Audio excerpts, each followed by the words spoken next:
तो दोस्तों आज है 11 जुलाई 2025 और ये दिन पावर रेंजर्स के इतिहास का सबसे खौफनाक दिन माना जाता है। कुछ याद है क्यों? नहीं? चलिए कोई बात नहीं, मैं एक हिंट देता हूँ।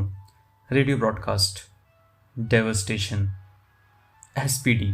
जी हाँ दोस्तों, आज है डूम्सडे यानी इंतकाम का वो दिन जब ट्रूबियन फोर्सेस ने एसपीडी के 20 स्क्वाड पावर रेंजर्स को खत्म करके पूरे प्लेनेट पर कब्जा कर लिया था।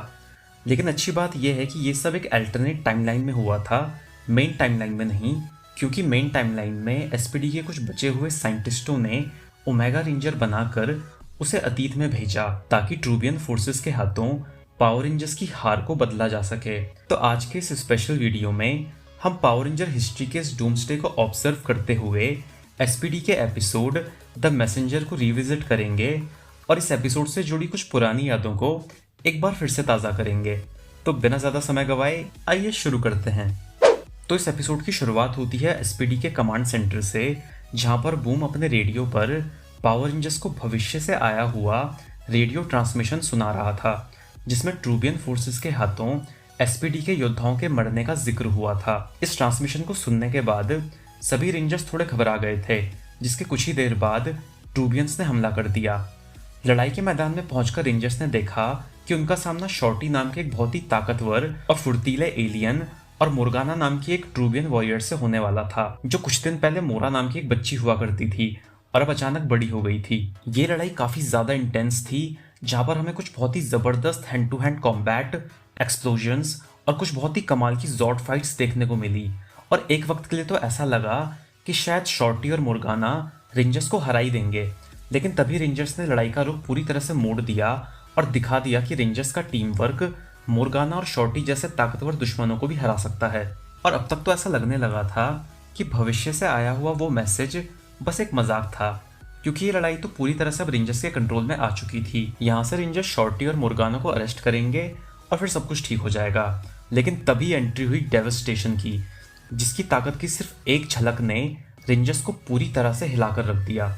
डेवस्टेशन ने एफर्टलेसली रेंजर्स को ओवरपावर किया और इस पूरी लड़ाई को एक तरफा डोमिनेट किया। डेवस्टेशन के आने के बाद ट्रूबियंस इतनी स्ट्रांग पोजीशन में आ चुके थे कि एपिसोड खत्म होते होते रेंजर्स ने भी मान लिया कि शायद भविष्य से आया हुआ वो मैसेज सच था और अंत नजदीक है।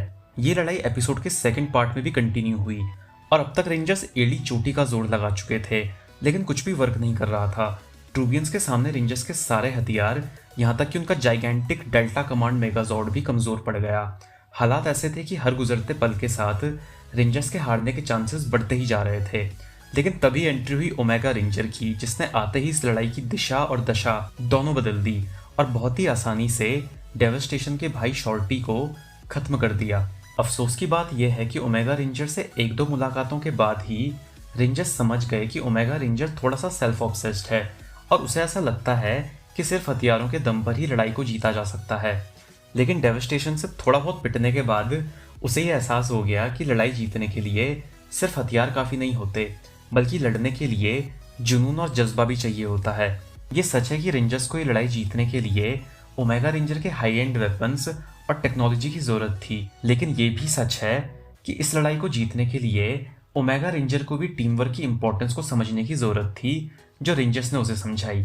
इसके बाद सभी रेंजर्स ने मिलकर डेवस्टेशन को हरा दिया, भविष्य को बचा लिया और एंड में ओमेगा रेंजर ने रिवील किया कि वो सैम है, जिसे कुछ ही वक्त पहले रेंजर्स ने मोरा के चंगुल से बचाया था। उसने कहा था कि वो बड़ा होकर पावर रेंजर बनेगा और वो पावर रेंजर बन गया। तो ये एपिसोड काफ़ी ज़्यादा रोमांचक और मज़ेदार था, जहाँ पर हमें काफ़ी सारे अच्छे बैटल सीक्वेंसेस देखने को मिले। इस एपिसोड में ड्रामा था, बहुत ही अच्छे ट्विस्ट और टर्न्स थे, जिन्हें देखने में काफ़ी मज़ा आया।